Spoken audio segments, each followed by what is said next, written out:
Olá, pessoal! Neste vídeo, a gente vai falar sobre o princípio da responsabilidade única, ou Single Responsibility Principle. É um dos 5 princípios que fazem parte do conjunto SOLID, que são conceitos e princípios conhecidos da orientação a objetos. Considere esse programa, escrito na linguagem Dart. Eu tenho uma classe produto, que tem 3 atributos, ID, descrição e preço, e eu tenho um construtor que inicializa os 3 atributos. Esse produto também tem um método, chamado calcular ICMS. Dado uma taxa, ele calcula o valor do imposto. No programa principal, estou inicializando aquele produto com ID 1, descrição vassoura e preço 2,99, e estou chamando o método calcular ICMS, passando uma taxa de 0,04. E no final, estou imprimindo o valor do ICMS. Ao executar esse programa, o valor é corretamente impresso. O princípio da responsabilidade única diz que uma classe deve ter apenas um motivo para ser modificada. Esse código que eu mostrei anteriormente é um exemplo clássico de uma classe que está ferindo o princípio da responsabilidade única porque ela tem 2 motivos para ser modificada. O primeiro motivo seria a persistência. Essa classe serve para representar um produto no banco de dados.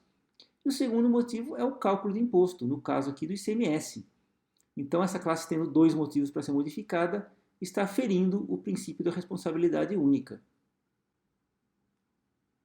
Mas olha só o que eu vou fazer agora. Eu vou separar essa classe em 2, e assim eu vou voltar a respeitar o princípio da responsabilidade única. Vou separar a classe produto em uma classe apenas para persistência. Vou criar uma classe nova chamada calcular imposto, onde essa classe tem o método calcular ICMS. Eu vou admitir um produto como argumento desse método calcular ICMS. E ao invés de chamar o preço diretamente, eu vou colocar aqui p.preço. Na hora de chamar esse código, eu posso chamar a nova classe.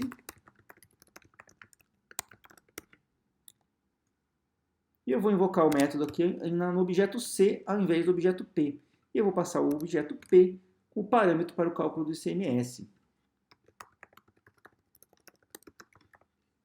Vamos salvar esse programa e ver se está tudo funcionando. Olha só, o valor ficou igual, ou seja, está correto. E agora nossa classe, nosso código está seguindo o princípio da responsabilidade única. Porque eu tenho a classe produto, que tem apenas uma responsabilidade, ou seja, representar um produto do banco de dados, e a classe calcular imposto, que tem apenas uma responsabilidade, que é calcular imposto. E assim a gente conseguiu fazer um código melhor, que está seguindo o princípio da responsabilidade única. Esse foi o nosso vídeo de hoje, espero que vocês tenham gostado e vocês tenham aprendido como aplicar o princípio da responsabilidade única. Se você tiver uma classe com mais do que uma responsabilidade, é só separar em mais do que uma classe e o problema está resolvido. Muito obrigado e até a próxima!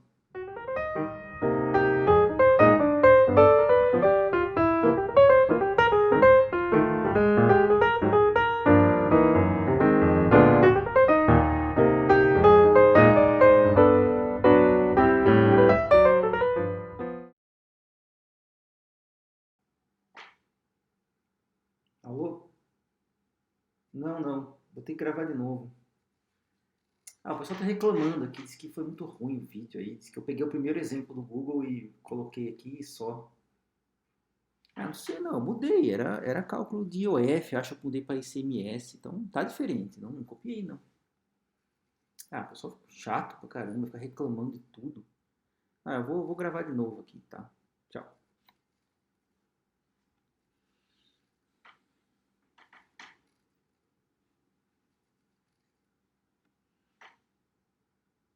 Olá, pessoal! Depois de gravar o vídeo anterior, eu resolvi colocar mais exemplos para vocês, porque eu tive ideias melhores para como mostrar o princípio da responsabilidade única. Vamos lá? Uma das dificuldades de você entender de fato o princípio da responsabilidade única tem a ver com algumas palavras-chave dessa frase aqui. Então, a frase, vamos lá. Uma classe deve ter um e somente um motivo para ser modificada. A grande dificuldade aqui é entender, de fato, o que é responsabilidade. E esse princípio fala em modificação, motivo para ser modificado. Como é que a gente pode saber de fato o que vai ser modificado, o que não vai ser modificado, para poder organizar as nossas classes e organizar os nossos módulos em torno dessas modificações possíveis? Essa questão é central na aplicação correta do princípio. Não basta você dizer o princípio, mostrar exemplo de como que você separa as classes e acabou. É preciso entender e discutir muito bem essa questão do que é responsabilidade e o que é motivo para ser modificado. Bom, para explicar melhor esses conceitos, nada melhor do que ir direto na fonte, ou melhor, na pessoa que inventou o princípio. Esse princípio foi inventado por Robert Martin, também conhecido como Uncle Bob, mais ou menos no final da década de 90, 1990. Mas na verdade ele não inventou isso tudo sozinho. Ele aproveitou muita coisa, porque tinha uma galera fazendo coisas parecidas. E até o próprio Robert Martin reconhece isso. Dá uma olhada nesse exemplo, que foi criado pelo próprio Martin em seu blog. Está aí o endereço do blog para vocês acompanharem. Essa é uma classe, um exemplo de classe Java, né, que está representando um empregado, que tem 3 métodos. Calcular salário, calculate pay, salvar, provavelmente para salvar no banco de dados, e report hours, para reportar horas trabalhadas. A grande pergunta é, quais são as responsabilidades que estão embutidas nesse código? Claro, não tem aqui o código em si, é só para a gente ter a ideia, né? Ou, para usar as palavras do princípio, quais são as razões para a mudança? Quais são os motivos para esse código ser modificado? O princípio é o da responsabilidade única. O que é responsabilidade? Ou quem é responsável por esse código? Em seu blog, o Martin faz essa pergunta, né? Então, como a gente vai descobrir quem é responsável? Óbvio que o programa não é responsável por si mesmo. Mas quem então seria responsável? Ou esse design deve responder a quem? Bom, se a gente está falando de pessoas, aí começa a ficar mais fácil de entender essa pergunta. Quem é que responde pelo código? Uma empresa típica vai ter lá a sua organização, né? Mas geralmente você tem o CEO, que é o presidente da empresa, e os seus chefes executivos, que são chamados de nível C, né? Então o CFO, CTO, COO. Então o CFO seria o chefe das finanças, o COO seria o chefe das operações, e o CTO seria o chefe da tecnologia e desenvolvimento. Então a pergunta é, qual desses 3 chefes o CEO vai ter que demitir caso aconteça algum problema com esse código? Quando a gente pensa nesse sentido, fica muito mais fácil de atribuir responsabilidade para esse código. E é isso que o Robert esclarece nesse seu post de blog aí. Ou seja, a gente vai olhar para o código não como uma unidade, uma estrutura lógica de programa de computador. A gente vai olhar para as pessoas que vão estar gerando a informação e vão estar gerando as motivações para mudar aquele código. Porque esses é que vão ser os responsáveis caso aconteça algum problema com esse código. E é aí que entra a palavra responsabilidade do princípio da responsabilidade única, amarrando com a responsabilidade das pessoas envolvidas. E imagina só se acontecer um problema nesse sistema e cada empregado recebe o dobro do salário em um determinado mês por causa de um erro nesse método calcular pagamento. Quem é que vocês acham que o CEO vai demitir?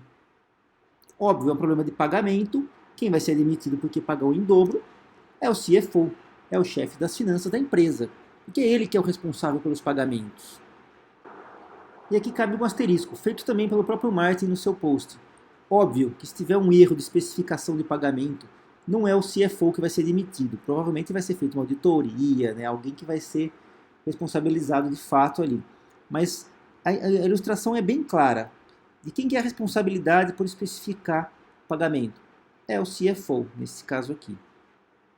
Da mesma forma, se acontecer algum problema na hora de salvar esse empregado na base de dados, ou os dados desse empregado na base de dados, quem é o responsável, no final das contas, é o CTO, o chefe da parte tecnológica. E se acontecer algum problema com o relatório de horas, a pessoa que vai ser responsabilizada, no final das contas, é o chefe de operações, o COO. Então, o que o Robert está querendo dizer aqui com esses exemplos? Que o princípio da responsabilidade única tem a ver com pessoas, e não com o código em si, a estrutura do código, do sistema. Para você conseguir de fato saber o que é responsabilidade para aplicar o princípio, você tem que identificar quem são as pessoas que estão respondendo por aquele pedaço de código. Então esse é o ponto principal do exemplo dado pelo Robert. Bom, sabendo então quem que é responsável por qual funcionalidade, a gente pode então separar os nossos módulos para que as mudanças sejam confinadas àqueles módulos de responsabilidades diferentes. A gente quer, na verdade, proteger o sistema de mudanças de responsabilidades conflitantes. A gente não quer, por exemplo, que exista um problema de finanças, por exemplo, um pagamento duplicado que aconteça no sistema, que acabou se materializando depois de uma mudança feita, por exemplo, num módulo que não tem nada a ver com finanças. Então imagine que o programador vai fazer uma alteração no relatório de horas, que tem a ver com operações, e isso gera uma duplicidade de pagamento. Ou seja, uma modificação em uma parte da empresa, em uma responsabilidade da empresa, gerou um erro em outra parte da empresa. Então o princípio da responsabilidade única, quando você aplica corretamente, você tenta confinar essas mudanças, você tenta deixar as mudanças mais fáceis de serem feitas para que uma não afete a outra. Né? Para você não causar problemas, por exemplo, de um CFO ser demitido, claro, considerando os exageros aí, por causa de um erro do pessoal de TI ou qualquer outra situação parecida. Certo? Então o princípio, segundo Robert, tem a ver com pessoas e essa que é o principal critério para você aplicar corretamente o princípio da responsabilidade única. Bom, espero que agora tenha ficado claro para todo mundo qual é o princípio da responsabilidade única, como que você corretamente aplica e seguir aqui o próprio criador, né, o Robert Martin, né? Então, se tiver alguma reclamação aí, pode mandar um e-mail para ele, ok? E é isso, espero que tenham gostado, obrigado.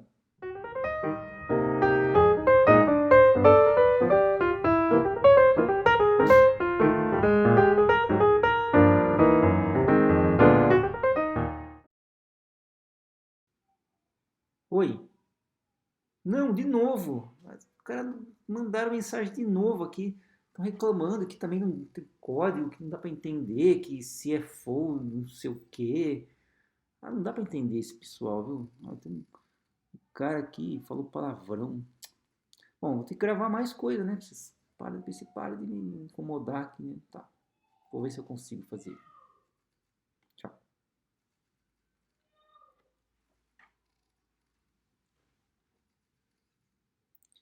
Olá, pessoal. Espontaneamente eu resolvi aqui voltar para complementar esse vídeo de novo, trazendo mais um pouco de conteúdo aí para vocês, para ver se de fato agora entra na cabeça de alguns aí o que é o SRP, ou o princípio da responsabilidade única. Ok, então vamos fazer mais uma tentativa aqui. Bom, de fato, o exemplo lá que o Robert Martin deixa no blog dele é meio abstrato, né? Na real, a gente não vai estar separando coisas tão claramente assim, né? Uma coisa só de finanças, outra coisa só de tecnologia. Vamos ver um exemplo aqui que reproduz a ideia central, mas com um pouco mais pé no chão, um pouco mais mão na massa aqui, tá? Então, vou fazer um exemplozinho, estou usando aqui o Dart, que é uma linguagem bem bacana para a gente mostrar exemplos de orientação a objetos. Eu vou fazer um programa que faz uma modificação em um arquivo CSV. Então eu vou pegar um arquivo de CSV de entrada, vou aplicar uma transformação simples, vou filtrar algumas colunas ali, e depois eu vou salvar na saída, ok? Então vai ser um programa simples, mas a gente vai poder ilustrar bem a questão das responsabilidades diferentes.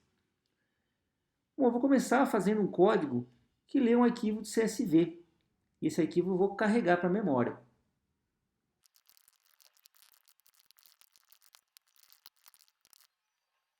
Bom, terminei.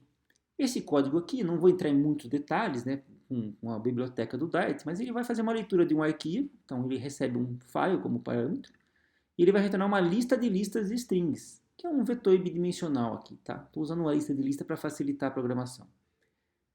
Estou usando aqui a programação assíncrona do Dart, tá? Mas vocês não precisam entender de fato isso para compreender o exemplo, tá? Quem quiser conhecer um pouco mais sobre programação assíncrona, dá uma pesquisada lá na biblioteca do Dart. Primeira coisa eu faço, declarar uma variável, que vai servir para o nosso retorno. Chamo o método que vai ler o arquivo de entrada como linhas, então vai retornar uma lista de linhas para mim. Estou usando o encoding aqui Latin 1, porque eu vou usar um exemplo daqui a pouco aí de leitura que é esse encoding. Jogo o resultado em file contents. Para cada linha do file contents, eu vou separar de acordo com o ponto e vírgula. Meu arquivo, na verdade, o CSV meu vai ser separado em ponto e vírgula, não em vírgula. Jogo isso na minha lista de retorno e retorno esse retorno para quem estiver chamando. Vou fazer agora um outro método que vai agora escrever um CSV. Então vai ser o lado oposto, né? Eu vou receber aqui um vetor de vetores, né, um vetor bidimensional, eu vou escrever isso no arquivo CSV.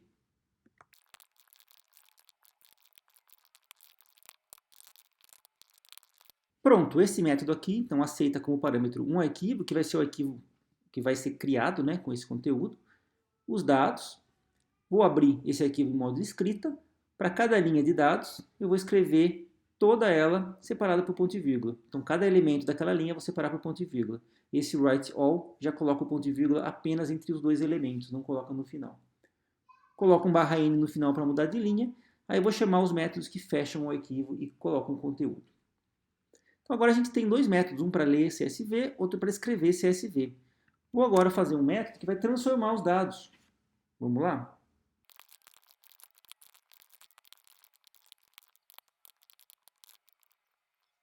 Pronto, terminei esse método aqui, que basicamente vai receber os dados de entrada e vai produzir os dados de saída.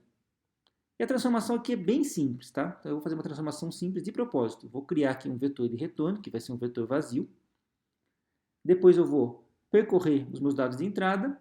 Para cada linha, eu vou filtrar a coluna 0, a coluna 1 e a coluna 2 e jogar isso num novo vetor e adicionar no vetor de saída. Bom, vamos agora fazer o nosso método principal. Vamos criar aqui nosso main. Vou aceitar um conjunto de argumentos. Então esse é o nosso método principal.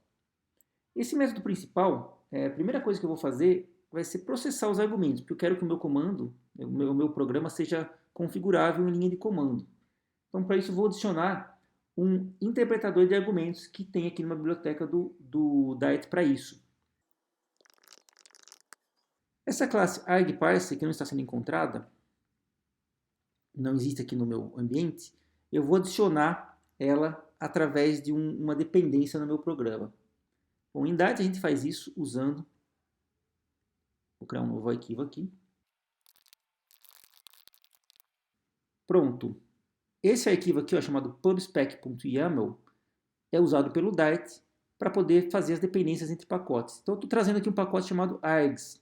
E esse pacote vai adicionar para a gente um interpretador de argumentos para a gente usar no nosso programa principal. Estou usando aqui um editor. Assim que eu salvei esse arquivo, ele já trouxe para a gente a nossa classe. Consigo importar aqui a biblioteca. Apareceu aqui em cima lá o import. E aí eu já consigo usar essa classe no meu programa. Vou continuar então digitando meu programa principal para fazer o tratamento desse programa, desses argumentos aqui, para poder usar esse programa direitinho.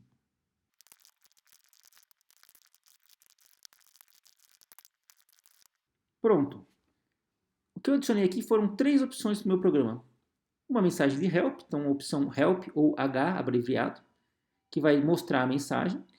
A opção input, que é o arquivo de entrada, e a opção output, que é o arquivo de saída. Quando eu chamar esse método parse, passando os argumentos que vieram pelo main, ele vai me jogar aqui um mapa com os argumentos já interpretados, eu consigo consultar eles no meu programa. Bom, a primeira coisa que eu vou fazer vai ser testar se tem realmente todos os argumentos que eu preciso, né? Se não tiver, eu vou mostrar uma mensagem aqui de ajuda, né, para o usuário.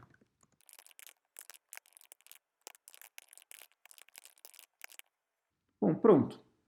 Aqui eu estou fazendo um teste, né? Se eu tiver, se o usuário especificou help como verdadeiro, quer dizer que ele quer saber a ajuda. Ou se ele não especificou a entrada, ou se ele não especificou saída, que caso um dos dois seja nulo, ele vai imprimir esse parser.usage, que quer dizer o uso correto do meu programa. E ele vai mostrar a mensagem correta de acordo com o erro aqui. Ó. Só para a gente testar para ver como funcionou, vou executar aqui. Vou chamar a flag "help".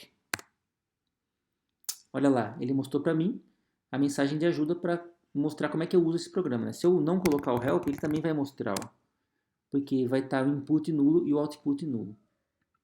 Se eu fizer a chamada do programa passando uma entrada e saída,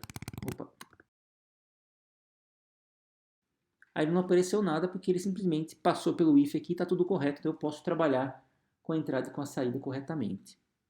Bom, então vamos completar o nosso código aqui. A gente já tem as nossas funções, o que a gente está precisando, né?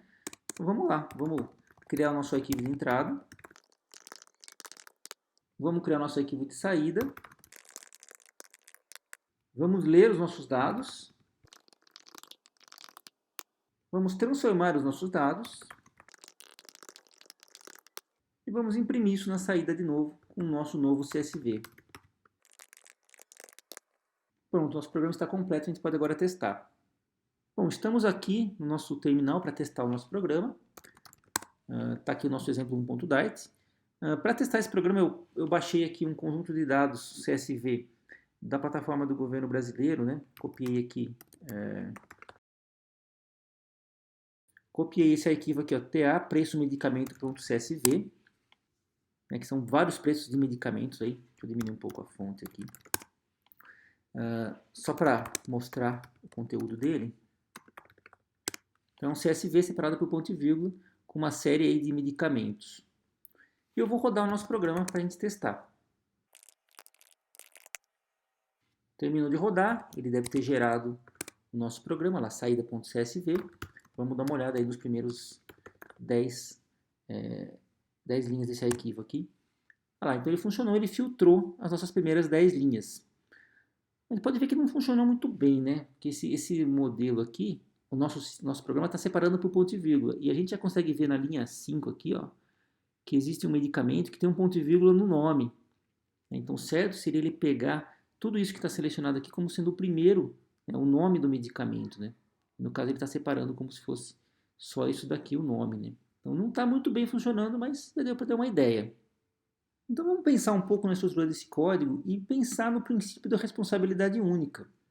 Eu estou seguindo mais ou menos a mesma ideia do exemplo do Robert Martin. Eu tenho 3 responsabilidades diferentes aqui, apesar de que não está tão óbvio quanto no exemplo quem são as pessoas que respondem por essas responsabilidades, esses pedaços de código, essas preocupações do sistema. Mas dá para dividir bem claramente. A gente tem duas funções aqui que tem a ver com ler e escrever arquivos CSV. A gente tem uma função que está trabalhando com transformação de dados. E a gente tem o nosso código principal, que faz basicamente duas coisas. A primeira é processar os argumentos para ver se está correto, né? Mostrar a mensagem de saída. E chamar as outras funções para realmente fazer o encadeamento da lógica, aqui, que é ler primeiro o CSV, transformar os dados e escrever na saída. A princípio, a gente não tem pessoas diferentes para tratar com isso aqui, porque você pode estar pensando, poxa vida, mas quem é que vai ser a pessoa responsável pelo CSV? Quem é que vai ser a pessoa responsável por transformar os dados? Quem é que vai ser a pessoa responsável por fazer o void main? O main, né? Não tem void aqui em Dart. Você deve estar pensando isso, pô, não tem pessoas diferentes, como no caso do exemplo do Martin lá. Todo mundo aqui, todas as pessoas que vão trabalhar com isso aqui vai ser eu. Eu que vou ser o cara que vai lidar com tudo isso. Né? Então não tem pessoas diferentes, é uma pessoa só e pronto. Né? Então não tem como você achar claramente uma divisão de responsabilidade por pessoas. Então, e isso é muito comum, né? Na verdade, a gente tem essa dúvida sempre que vai programar. Né? E sempre que vai pensar em como dividir uma classe. Mas se a gente pensar um pouco melhor, a gente pode imaginar que são conhecimentos distintos para você fazer essas coisas. Então, a princípio, poderiam ser pessoas diferentes. Né? Quem é que conhece bem sobre entrada e saída CSV? Bom, vamos pensar que é o especialista em CSV. Suponho que sua empresa tenha lá um departamento de CSV. Pode ser uma divisão. Outra pessoa que trabalha com transformação de dados, cientista de dados. Outra pessoa que trabalha com programação aqui do código principal, que é a linha de comando, a pessoa que conhece Linux, que conhece o sistema operacional. Então, começa a dar algumas ideias já que ajudam a gente a identificar as responsabilidades desse programa. Outra coisa que a gente pode pensar e que pode ajudar a gente a separar as responsabilidades é as razões para a mudança. O que pode vir de mudança aqui? Eu consigo falar algumas aqui. Ó. Por exemplo, suponho que eu esteja trabalhando com um código, com um CSV, e o separador não é a ponto e vírgula como é aqui. Suponho que seja a vírgula. Bom, uma razão de mudança, então, seria trocar de ponto e vírgula para vírgula. Outro exemplo, suponho que eu tenho que trocar o encoding do meu arquivo. Está aqui, ó. Aqui está com Latin 1, né? Poderia ser um outro encoding, o TF8. Outra razão de mudança, suponho que eu tenho que fazer outros filtros. Aqui está um filtro bem simples, né? Eu estou simplesmente pegando as três primeiras colunas. E se eu quiser fazer uma média, se eu quiser fazer um processamento diferente, se eu quiser fazer um cálculo, se eu quiser salvar no banco de dados, sei lá, qualquer tipo de transformação de dados aqui. É outra razão para a mudança. E se eu quiser colocar novos argumentos na linha de comando? Mais uma razão para a mudança. Então, olha só, imaginando aqui, a gente conseguiu pensar em algumas razões para a mudança. E a gente consegue ver que nesse programa, do jeito que está aqui, todas essas mudanças vão cair no mesmo arquivo, o arquivo exemplo1.dart. Tá? Então, nessa unidade aqui, e veja que eu não estou nem usando classe nesse exemplo, estou fazendo apenas funções, mas o princípio continua valendo. Na mesma unidade de código, exemplo1.dart, não existe apenas uma única razão para a mudança. Então, eu vou querer mexer esse arquivo aqui por qualquer uma dessas mudanças que eu falei. Certo? Então, as razões para a mudança são múltiplas para uma única unidade. Por isso que a gente pode dizer que, provavelmente, esse arquivo, exemplo1.dart, esse código que eu fiz, está, de alguma forma, ferindo o princípio da responsabilidade única. Mesmo sem saber claramente quais são as pessoas que são responsáveis por esse arquivo, por esse código, mas já imaginando motivos para a mudança e pensando nas especialidades de conhecimento que a gente precisa para construir e especificar esse código corretamente. Bom, então vamos agora fazer de fato a separação do nosso código em múltiplas unidades, para a gente conseguir uma melhor aplicação do princípio da responsabilidade única. Vamos começar pelo main aqui. Vamos pegar essa parte que trabalha com os argumentos e vamos colocar num arquivo separado. Então, bem simples. Vamos criar aqui um novo arquivo. Vou chamar aqui de args.dart. Aqui vai ter toda essa lógica de processamento dos argumentos. Pronto, terminei de modificar aqui. Simplesmente copiei o código que estava lá no método principal. Colei aqui. Trouxe o import para cá. E agora eu tenho um método, criei uma função nova aqui. Método não, função. Criei uma função nova aqui chamada parseArguments, que aceita uma lista de string, são os argumentos, e vai retornar argResults, que é um mapa de argumentos produzido pelo interpretador aqui dessa biblioteca. Então, pronto, a gente agora tirou a primeira responsabilidade do programa principal. Vamos fazer agora um código para trabalhar com o CSV. Vou chamar aqui de csv.dart. E aqui eu vou trazer as duas funções principais, lá do meu principal, do meu exemplo 1 aqui.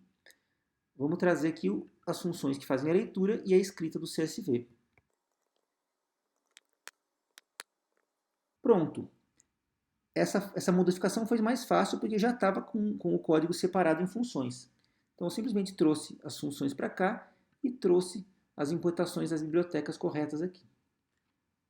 A última parte dessa modificação vai ser trazer a responsabilidade de transformação dos dados. Então, vamos criar mais um arquivo aqui, vamos chamar de transformation. E nesse código aqui eu vou colocar a função que transforma os dados. Pronto, nesse caso também foi só copiar e colar, não precisei nem fazer as novas importações. Por último, a gente vai fazer o nosso novo método principal, nosso novo código principal. Então, vou pegar esse exemplo 1.dart. Vamos duplicar ele aqui. Vamos chamar de exemplo 2 aqui. Nesse exemplo 2, eu não preciso mais ter as minhas funções de leitura de CSV, porque já estão em outros arquivos. E eu vou trazer essa importação de outro arquivo. Não preciso mais ter a função de transformação, porque está em outro arquivo. Então, vamos trazer a importação aqui. E, por último, não preciso mais ter todo esse código de tratamento de argumentos. Vou simplesmente importar isso do outro arquivo. E agora basta eu chamar aqui a função parseArguments.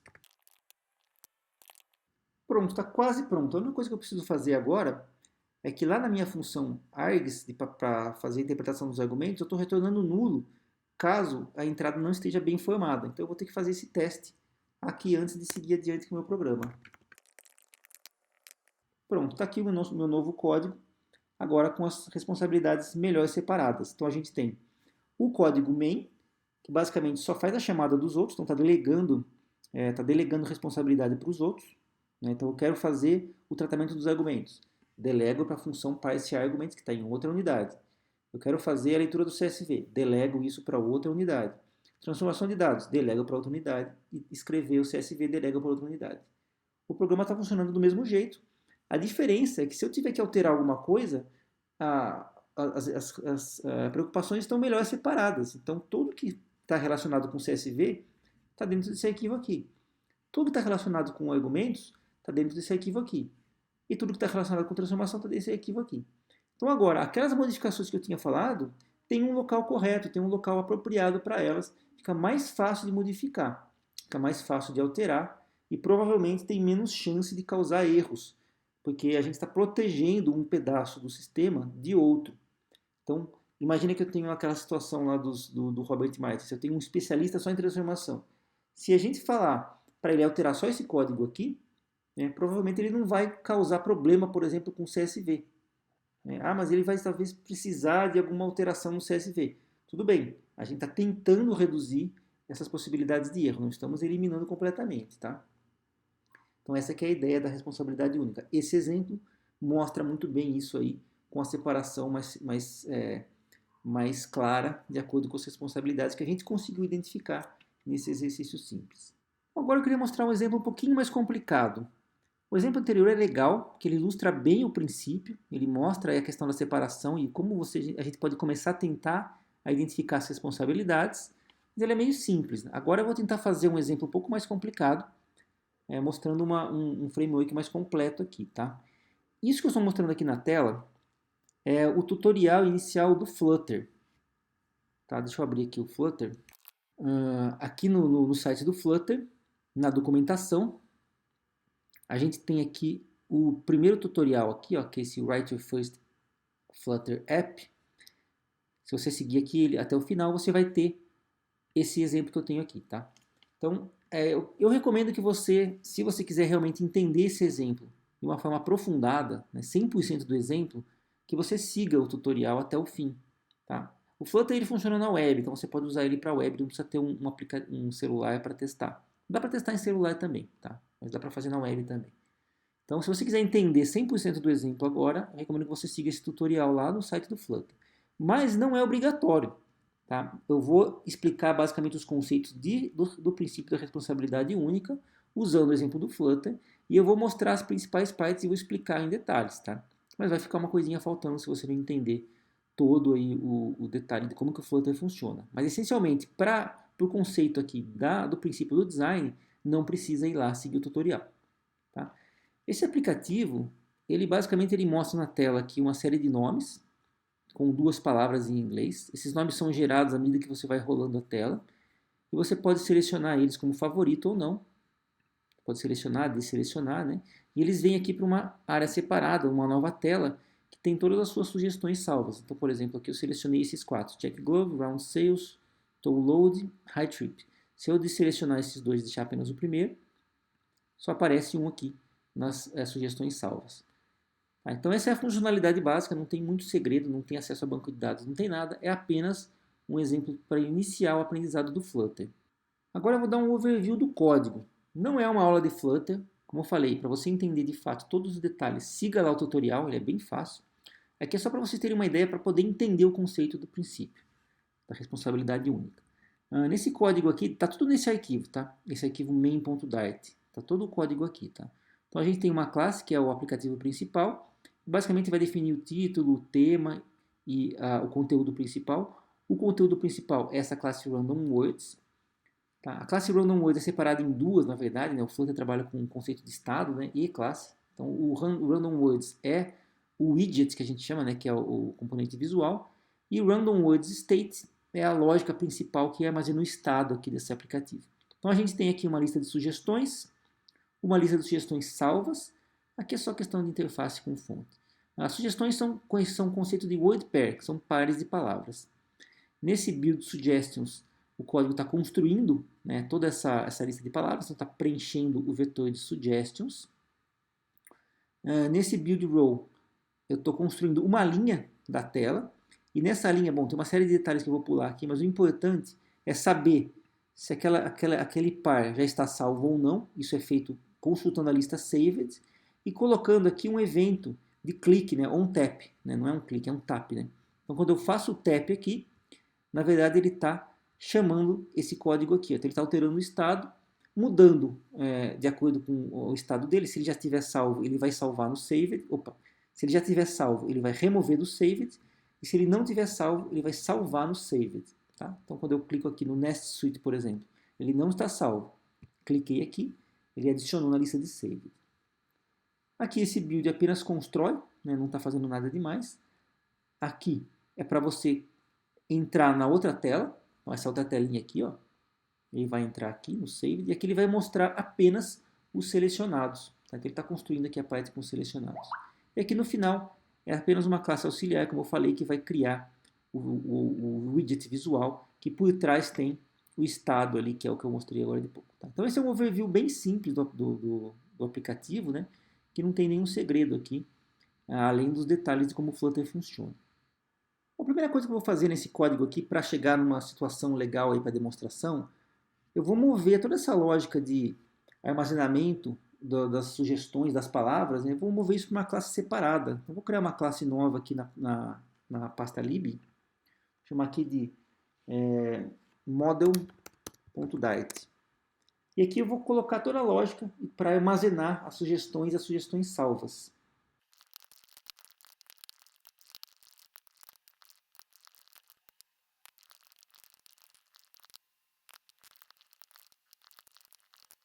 Pronto, eu terminei de fazer a digitação aqui dessa nova classe. É uma classe chamada WordModel, onde eu vou ter aqui a importação da biblioteca English Words, que é usada para gerar os nomes, né, aleatoriamente. Tenho dois vetores, na verdade um vetor, uma lista, que é uma lista chamada Suggestions, e um set, né, um conjunto Saved. A anotação do Dart aqui para lista e para set é diferente. Ó. Eu tenho um método aqui chamado Number of Suggestions, que retorna apenas o tamanho da lista de sugestões. Eu tenho um método chamado getSuggestion, a partir de um índice, que retorna um par, simplesmente acessa o vetor na posição do índice. Eu tenho add more suggestions, que vai chamar aqui o generate word pairs, né, isso aqui da biblioteca, né, de English Words, que ele vai gerar um conjunto de pares e vai pegar apenas 10. Tá? Eu vou adicionar todas essas 10 palavras aí, esses pares de palavras, na lista de sugestões. Eu tenho um método que pergunta se já existe aquele word pair, e ele está salvo, então eu consulto lá na lista de saved, né? Então aqueles que eu clicar no botãozinho de coração, ele vai salvar e vai colocar aqui, aí eu vou consultar se esse cara foi realmente armazenado lá. Aqui é para recuperar todas as sugestões salvas, então eu tenho um getter, né? no Dart a gente cria o getter usando essa anotação aqui. Esse remove from saved vai remover um par da lista de salvos, e esse aqui vai adicionar ao saved um par. Então simplesmente movi para cá toda a lógica de acesso aos vetores, que estava lá no meu método principal, agora está para cá.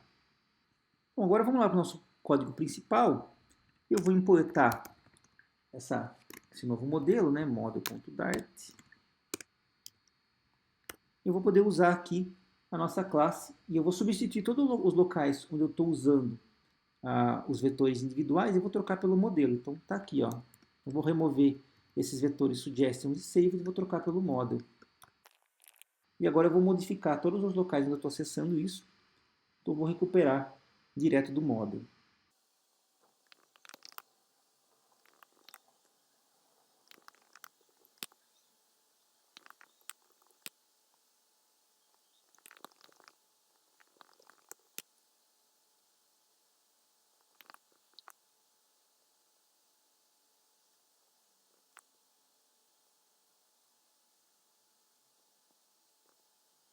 Pronto, terminei de fazer a minha migração. Então eu substituí todos os locais que eu estava acessando diretamente os vetores, né, as listas, e renomeei para usar o model. Então agora não tem nenhuma dependência daqui, dessa classe main, para as listas individuais. Está tudo centralizado aqui na classe model, word model.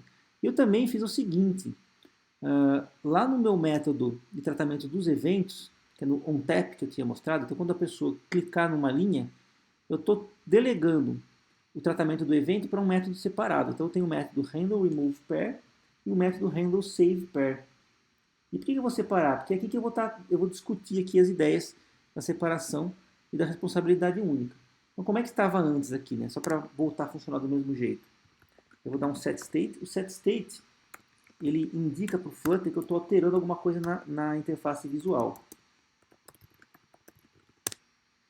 Então quando a pessoa clicar e já tiver salvo, eu vou remover. E quando a pessoa clicar e não tiver salvo, eu vou adicionar.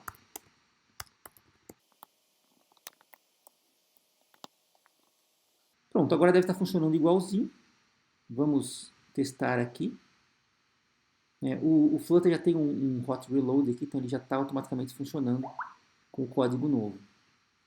Só para explicar exatamente o que faz o setState aqui no Flutter, né, é uma coisa específica do Flutter, se eu tirar o setState, ele vai funcionar a alteração. Então, por exemplo, eu vou remover o par aqui, quando a pessoa clicar em remover, e vamos adicionar add to save, quando a pessoa clicar em salvar.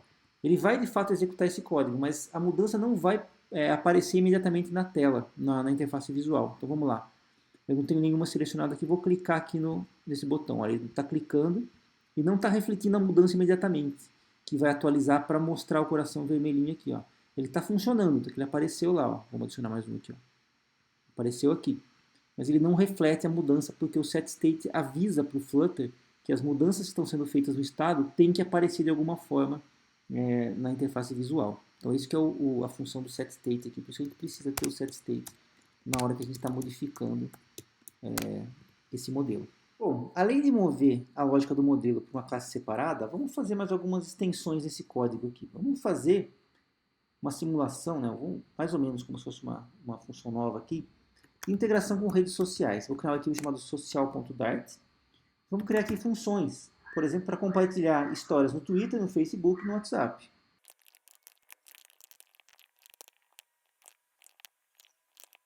Bom, tá aqui só para ilustrar, tá? Não vou fazer o código de comunicação de fato com o Twitter, Facebook, WhatsApp, mas imagine que eu tivesse aqui o código que faz o acesso às redes sociais, aí faz a autenticação e etc.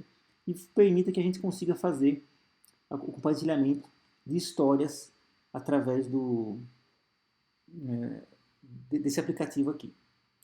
Suponha também que eu tenha que fazer algum tipo de aprendizado de máquina. Vamos imaginar aqui, tá?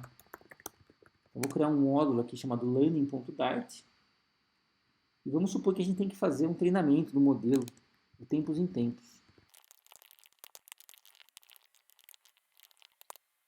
Então vamos lá, de novo, não vou fazer um modelo de um algoritmo de aprendizado de máquina aqui, só vamos fazer de conta que eu quero chamar esse modelo para ser treinado em um conjunto de pares selecionados. Então aqui no caso estou só imprimindo na tela, tá? Estou dando um print aqui para mostrar esse código que eu estou fazendo de fato uma simulação aí do treinamento, aprendizado de máquina.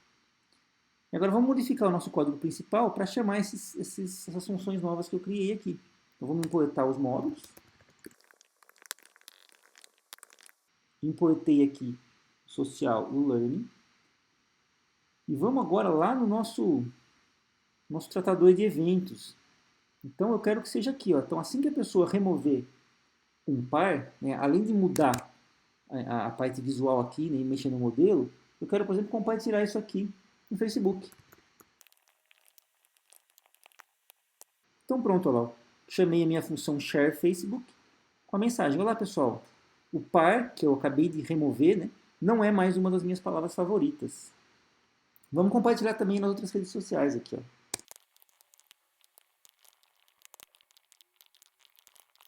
Então pronto, sempre que alguém for lá e remover um par de palavras favoritas, eu vou compartilhar em todas as redes sociais para deixar o mundo todo saber. Vou fazer a mesma coisa com o save, né? Então assim que eu salvar um par como favorito, eu vou compartilhar que é uma palavra favorita agora.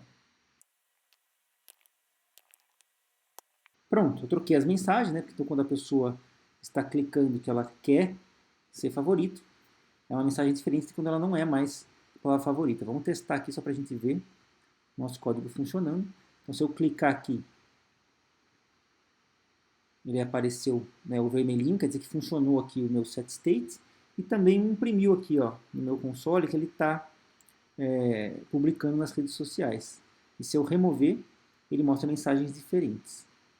Agora vamos integrar o módulo de Machine Learning aqui. Vamos supor que eu quero o seguinte: a cada 10 mudanças, né, de favorito, não favorito, favorito, favorito, não favorito, vou trocando aqui as minhas palavras favoritas, a cada 10 mudanças eu quero treinar o meu modelo de novo. Então eu poderia fazer o seguinte: poderia declarar uma variável aqui, que eu vou contando as mudanças. Cada vez que eu tiver que tratar um handle remove pair ou um add um save pair, eu incremento essa mudança. E se as mudanças passarem de 10, eu vou chamar o meu retraining aqui. Ó. Train Model. Vou passar as minhas sugestões salvas para esse modelo. Vou fazer a mesma coisa aqui no código de salvamento. Aqui. Vamos testar. Uma mudança, 2, 3, 4, 5, 6, 7, 8, 9, 10. A próxima, olha lá, ele chamou aqui meu treinamento. Olha lá, Retraining Model. Ele está chamando aqui o treinamento com as minhas palavras selecionadas. Bom, eu fiz essas mudanças todas para mostrar esses dois métodos aqui. Handle Remove Pair e Handle Save Pair. É aqui que eu quero focar a minha discussão. A pergunta que eu faço é, esses métodos, eles estão seguindo o princípio da responsabilidade única ou não? Eles estão lidando com coisas que não são de sua responsabilidade ou não? Para saber isso, a gente tem que fazer aquelas perguntas que eu já tinha comentado antes no vídeo. Existem pessoas com responsabilidades bem definidas aqui? Novamente, né, nessa situação aqui, a gente vai provavelmente dizer o seguinte. Quem é responsável por esse código sou eu. Não tem 5 pessoas diferentes, 4 pessoas diferentes. Uma pessoa só para redes sociais, uma pessoa só para machine learning. Será? Pode ser que tenha. Pode ser que existem equipes separadas para cada uma dessas especialidades. Tá? Mas suponho que a gente não tenha, que a gente não saiba de fato saber, não consiga de fato saber quem são as pessoas diferentes do mundo real. Então, quais são as especialidades que a gente tem aqui? Bom, especialidades de conhecimento de como integrar com redes sociais e especialidades de como integrar com machine learning, como fazer machine learning com um treinamento com algoritmos aí de aprendizado. Então, a gente consegue ver que está realmente com uma separação. Dá para fazer uma separação aqui. Mas a pergunta é a seguinte, eu já fiz uma separação. Então, eu já tenho aqui um módulo só para training, tem um módulo só para social e tem um módulo do model aqui. E tem o main, né? A pergunta é, essas 4 separações, esses 4 módulos, estão de fato cada um com uma responsabilidade única? Essa é a pergunta que eu estou fazendo. Por exemplo, lá no meu código principal, aqui eu tenho num único método, eu tenho esse setState, eu tenho o setState, que é o código que diz para o Flutter que eu estou fazendo alterações no modelo. Eu tenho o código que altera o modelo. Eu tenho o código que acessa redes sociais aqui, ou então que solicita o acesso a redes sociais aqui. Eu tenho o código que solicita o treinamento do modelo com aprendizagem de máquina. Na verdade, nenhum dessas lógicas está aqui de fato. Então, quando eu faço social.share Facebook, eu estou delegando essa responsabilidade para outro módulo. O código de fato que acessa o Facebook está aqui, ó. Então já está separado. Mesma coisa aqui para o Retrain Model. Se eu for olhar lá no código de Learning, aqui que está o código de Machine Learning. Ok? Então a separação aqui está de fato acontecendo. Então eu já estou com essas classes respeitando, de certa forma, o princípio da responsabilidade única. Certo? Cada um está respeitando as suas responsabilidades. Porque eu estou delegando as coisas. Mas mesmo assim, ainda está um pouco misturado, principalmente quando a gente mistura, por exemplo, aqui setState com o modelo. setState é uma coisa de interface do Flutter. Será que era para estar aqui? Será que não poderia estar, por exemplo, lá no método original onde estava? Que é lá na hora que eu estou construindo o widget. Que é aqui que eu estou trabalhando com interface, né? Mesma coisa aqui, na hora de compartilhar no Facebook. Eu estou lidando com redes sociais aqui. Não parece que é uma coisa que faz parte da interface, né? Parece que é uma coisa que é separada. E aqui eu tenho essa lógica de mudanças aqui. A cada 10 mudanças eu faço um treinamento. Imagine que você é um cientista de dados e você quer mudar esse valor. Então você é o cientista de dados. Você está confinado a essa classe aqui, esse método aqui, esse módulo, o Train Model. Aí você fala, puxa, eu queria treinar a cada 100 mudanças, não a cada 10. Mas isso não está aparecendo aqui nesse módulo. Se eu quiser trocar de 10 para 100, eu tenho que ir lá no main, trocar aqui de 10 para 100 e aqui de 10 para 100. Veja só, uma necessidade de mudança, que é outra palavra-chave do princípio da responsabilidade única, que deveria estar confinada aqui no learning, porque é a especialista do aprendizado de máquina que vai mexer nesse código, e ele teve que ir mexer em uma outra unidade. Então aqui as coisas não estão muito claras. Tá? Então, sim, né, existem algumas coisinhas que não estão cheirando muito bem aqui, mas no geral, eu diria que está tendo uma separação de responsabilidade razoável aqui. Eu estou delegando basicamente as coisas. Certo? Então a separação nem sempre é tão clara, não é tão trivial de fazer. E essas dúvidas vão aparecer o tempo todo. Sempre a gente vai ter dúvida de o que vai, que código vai para qual módulo, que código vai para qual classe, onde eu coloco esse método aqui. Essas dúvidas vão aparecer. Tá? E fica a cargo do especialista aí, do programador, saber separar isso corretamente. Mas você deve estar pensando, puxa vida, não me ajudou muito, né? Porque parece que tá bom, mas não tá bom. Então, qual que é a resposta aqui? Tem que separar? Não tem que separar? Tá separado o suficiente? Não dei resposta nenhuma. E é verdade, não dei. E eu vou fazer outra coisa. Eu vou fazer uma mudança nesse exemplo aqui para dar um exemplo, dar uma explicada de como poderia mudar. Tá? Uma sugestão. Não é obrigatório fazer. Se você tiver com o seu sistema assim, tá bom. Pode ser que não esteja alguma coisinha. Talvez esse changes aqui não está cheirando muito bem. Mas eu vou dar uma sugestão. Vou falar uma coisa aqui que eu acho que pode estar acontecendo nesse exemplo aqui. Eu estou identificando, na verdade, duas responsabilidades para esse método handle remove pair e duas para esse handle save pair aqui. O handle remove pair, primariamente, no exemplo original, antes de eu colocar essas coisas de rede social aqui em machine learning, ele fazia uma coisa só, que é alterar o estado, quer dizer, o set state que vai modificar a tela, junto com o modelo. Então essa linha aqui parece que faz sentido. Ela está aqui mesmo, era para estar aqui mesmo. E o set state era para estar aqui também, porque eu estou explicitamente modificando o modelo, eu quero indicar isso para a interface. Eu mostrei aqui para vocês, se eu tirar o set state não funciona direito a interface. E como essa classe main está concentrando o módulo de interface, na verdade não é a classe main, tá? Estou falando classe main, mas não é.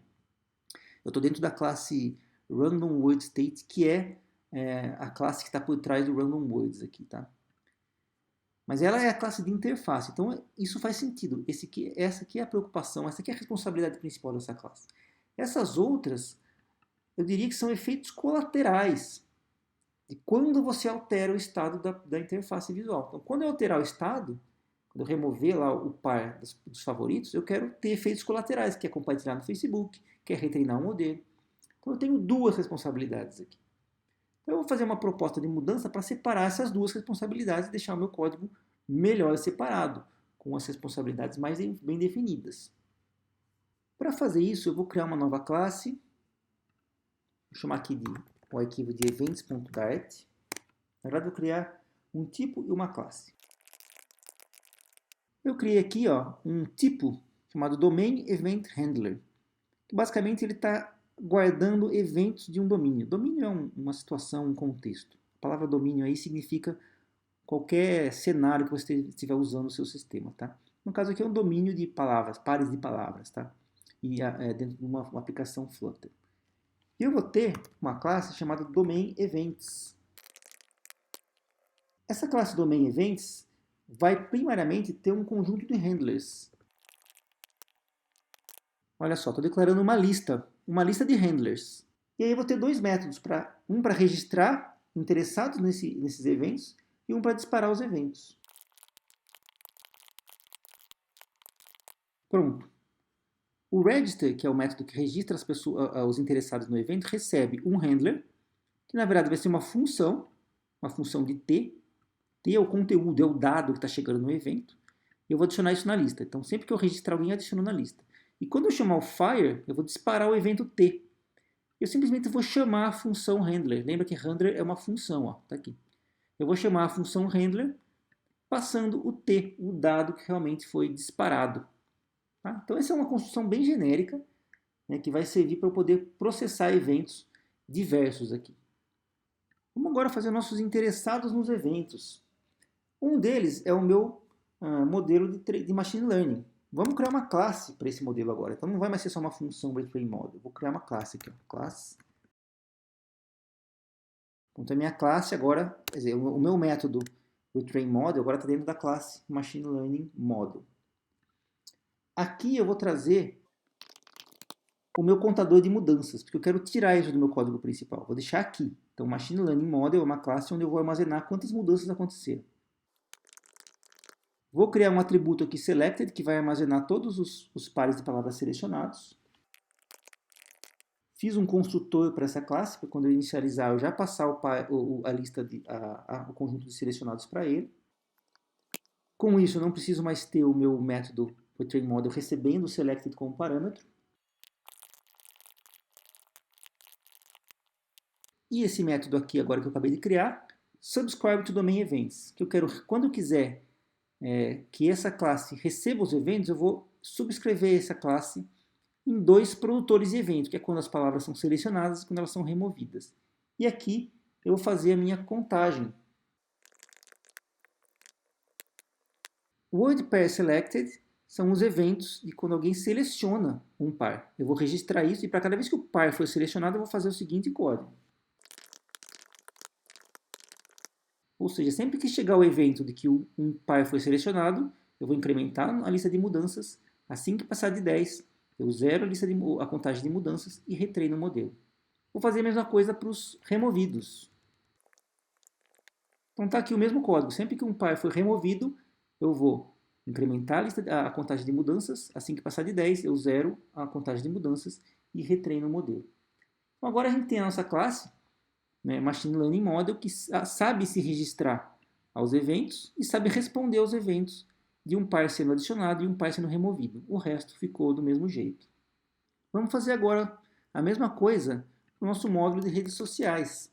Agora eu não vou fazer uma classe porque não precisa guardar estado nenhum, como o número de mudanças do Machine Learning. Vou simplesmente fazer um método chamado, uma função, subscribe to events. Também estou interessado em dois tipos de eventos, que são os pares adicionados e os pares removidos. E eu vou usar uma configuração simples aqui. Então, estou guardando aqui na minha variável social media, que eu poderia, por exemplo, ler de um arquivo de configuração ou ler de umas preferências do usuário, quais são as redes sociais que ele quer compartilhar os eventos. E aí eu vou adicionar os eventos, vou registrar o tratador dos eventos para cada um desses casos aqui.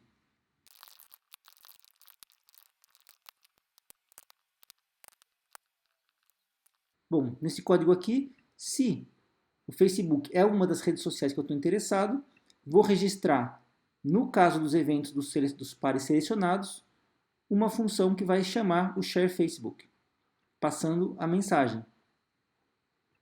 Que essa mensagem estava configurada antes lá no principal, agora está vindo para cá. Vamos fazer a mesma coisa para as outras redes sociais. Completei aqui com todas as redes sociais. Então, dependendo de qual rede social está configurada essa variável aqui, ele vai registrar os tratadores para os eventos de pares selecionados e de pares removidos. Tá? Então, aqui para o Facebook, aqui para o WhatsApp e aqui para o Twitter.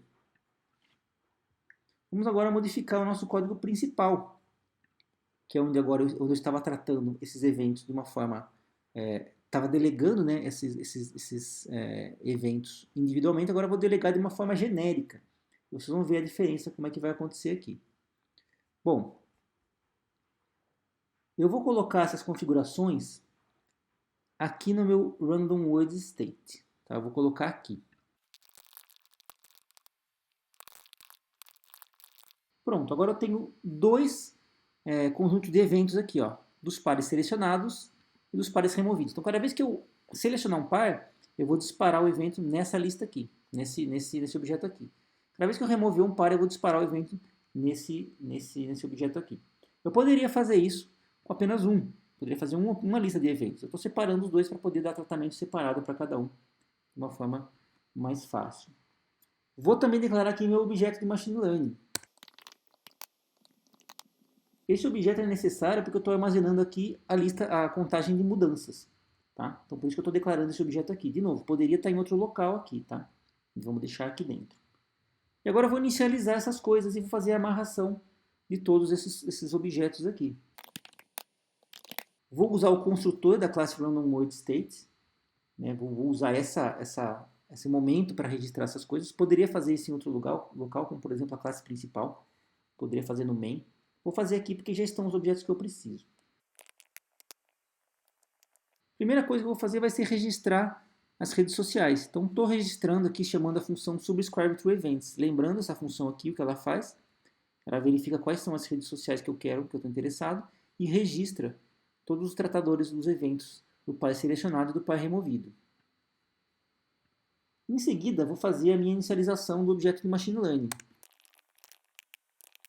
Inicializei meu objeto do Machine Learning, passando as sugestões salvas, né, que é o conjunto lá do modelo, e eu vou registrar os eventos agora para o objeto de Machine Learning. Pronto. Então, com esses comandos aqui, eu já tenho agora os meus objetos sociais e do Machine Learning amarrados aos eventos. Tá? E os meus eventos estão armazenados aqui. Agora eu posso fazer lá no meu método de tratamento dos eventos de clique, né, que estavam aqui, ó. E eu posso separar essas coisas de uma forma melhor. Então, ao invés de tratar todos esses efeitos colaterais de uma forma específica, eu vou tratar de uma forma genérica. Olha só, estou chamando aqui o método fire, que vai disparar o evento. Todos os tratadores que estiverem registrados vão receber esse evento e cada um vai fazer o que quiser. Mesma coisa eu vou fazer aqui no save. Terminei. Então agora a gente olha o nosso método handleRemovePair e handleSavePair, eles estão com as responsabilidades mais bem definidas. Porque qual que é a responsabilidade desse método? Lidar com a interface visual, interface gráfica, e atualizar o estado da interface gráfica, e disparar todos os efeitos colaterais que estiverem porventura relacionados aqui. Mas eu não sei quais são os efeitos colaterais. Esse método aqui não sabe quais são os efeitos colaterais. Então a responsabilidade dele foi cumprida. Passe para frente. Quem tiver interessado que faça o que quiser com esses eventos. Mesma coisa aqui. Então a gente conseguiu de fato deixar esses dois métodos com melhor aplicação do princípio da responsabilidade única. Porque as responsabilidades agora ficaram bem definidas. A única dependência que eu tenho para as outras responsabilidades ficou aqui no construtor e nesse atributo aqui de Machine Learning Model. Tá? Agora eu reduzi bastante essa dependência, certo? Acabou delegando muito mais ainda da funcionalidade que eu tinha antes para outras classes e para outros módulos. E agora ficou melhor algumas coisas. Por exemplo, contabilizar quantas mudanças eu quero esperar para fazer o retreinamento do Machine Learning, eu concentrei essa mudança aqui. Então essa classe agora está mais bem definida, com uma responsabilidade mais completamente definida e menos dependente do main. Ainda tem uma dependência lá no main, que eu tenho que inicializar o objeto. Mas ficou melhor, porque agora eu consigo customizar, por exemplo, se eu quiser trocar de 10 para 100, está tudo aqui, ó. A mudança está bem compartimentalizada aqui. Certo? Mesma coisa para redes sociais, ó. Eu consigo aqui customizar as mensagens, né, que antes estava feito lá no main, eu consigo customizar aqui. Então, qual que é a melhor mensagem para uma história do Facebook? Ah, o especialista em redes sociais é que vai dizer. E ele vai mexer nessa classe aqui apenas. Nesse método, nessa função aqui apenas. E não mais tem que mexer no main. E o main ficou com a responsabilidade única, né, com um pouquinho de exceção, talvez, com esses objetos aqui, de lidar com a interface visual. Certo? Então, agora, com esse novo design, eu tenho uma aplicação melhor do princípio da responsabilidade única ao longo de todos os modos dessa aplicação. Só para mostrar funcionando agora de novo, vamos fazer algumas alterações aqui. Ó. Vamos selecionar apenas o Facebook. Então, só quero publicar no Facebook. E eu quero que o meu treinamento aconteça a cada 5 mudanças. Vamos testar. Então, vamos lá. Cliquei aqui. Olha lá, publiquei no Facebook.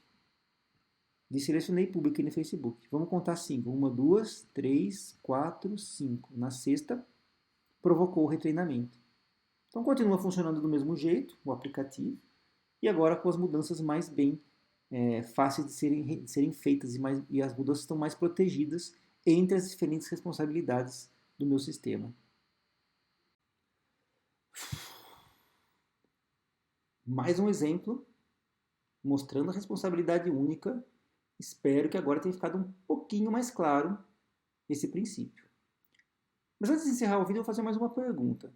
Essa última mudança que eu fiz, esse último exemplo, onde eu mudei e criei o conceito de eventos de domínio para poder disparar eventos e registrar eventos, será que era realmente necessário? Será que já não estava bom do jeito que estava? Essa pergunta é muito importante. Porque é a pergunta que você vai ter que se fazer toda hora. Será que eu preciso ter esse trabalhão todo para modificar o meu design para ganhar, sei lá, 2 linhas de código?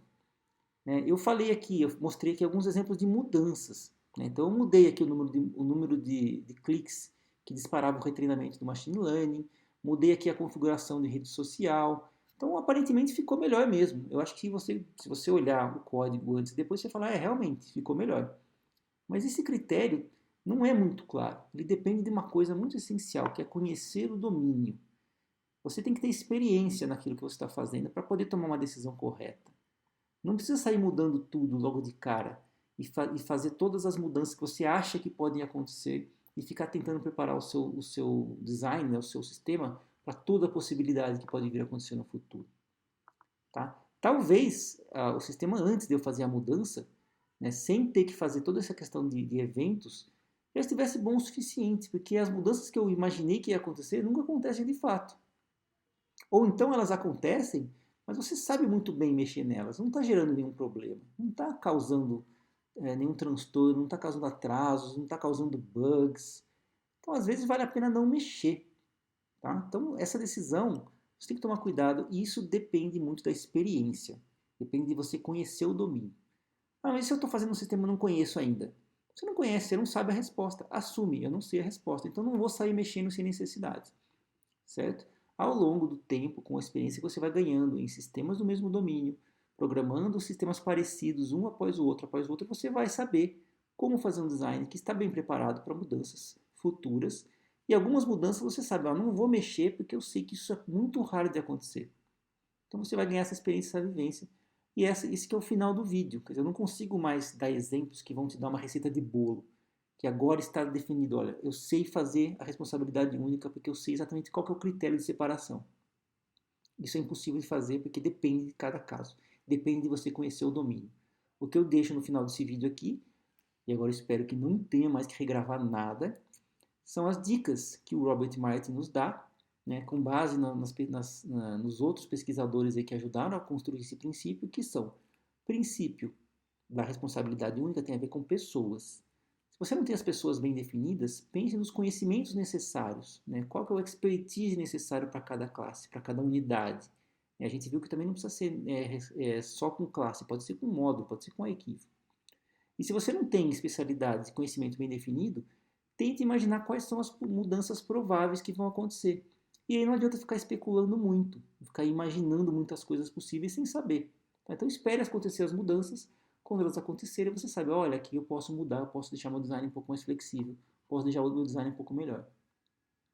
Ok? E esse último ponto, né, de você não ter que ficar especulando muita coisa, é assunto de um próximo vídeo. Certo? Espero que vocês tenham gostado e até o próximo vídeo.